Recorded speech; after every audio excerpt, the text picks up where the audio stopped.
So the final part of this Heat film analysis, I just wanted to finally elaborate a little bit further on the character of Neil Macaulay and why his enigmatic and overall demeanor are so drawing to the viewer. He would have almost at all points in time throughout the movie, he's in God mode, what you would call it. He is the universal man, universal mind. He has full on comprehension and knowledge of the left hand path, the right hand path.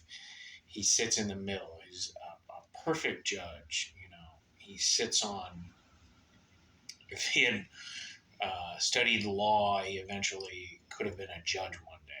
He sees the world perfectly.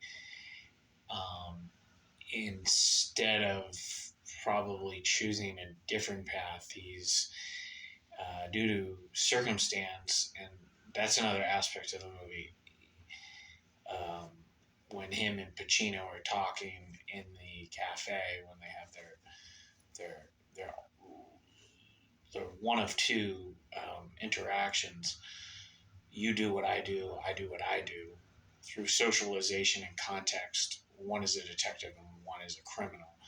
Neil is on his path because he's so engrossed with the lifestyle, the people he surrounded himself with. It wouldn't be impossible, but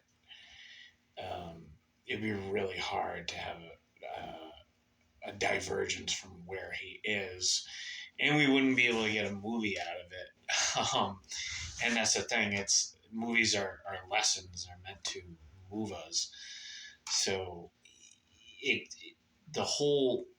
the climax of the movie where he goes after everybody that betrayed him versus his starting over.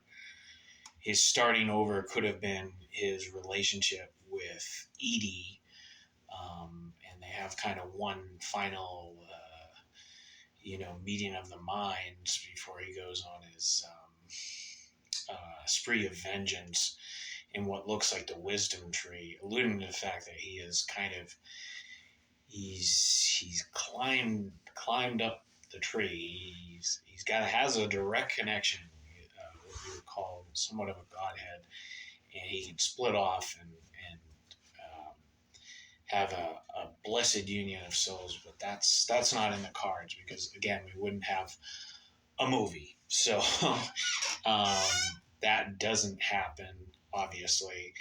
And the other thing is just the organization of Neil's universe. We need a movie. We need characters, and events need to play out, and that's what it's really all about for us to learn all the different themes and elements, and just the nature of the existence of postmodern America and the dynamics of criminality and the justice system and banks and stuff like that. We need a movie.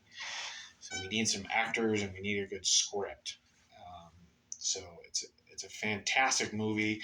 So I guess the word to the wise is if you go through your suffering, choose a better path, because the government does not like when you are operating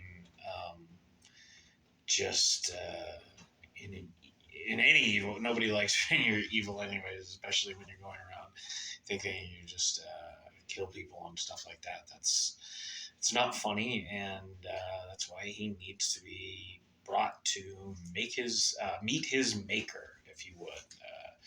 He cannot go on. His timeline is over.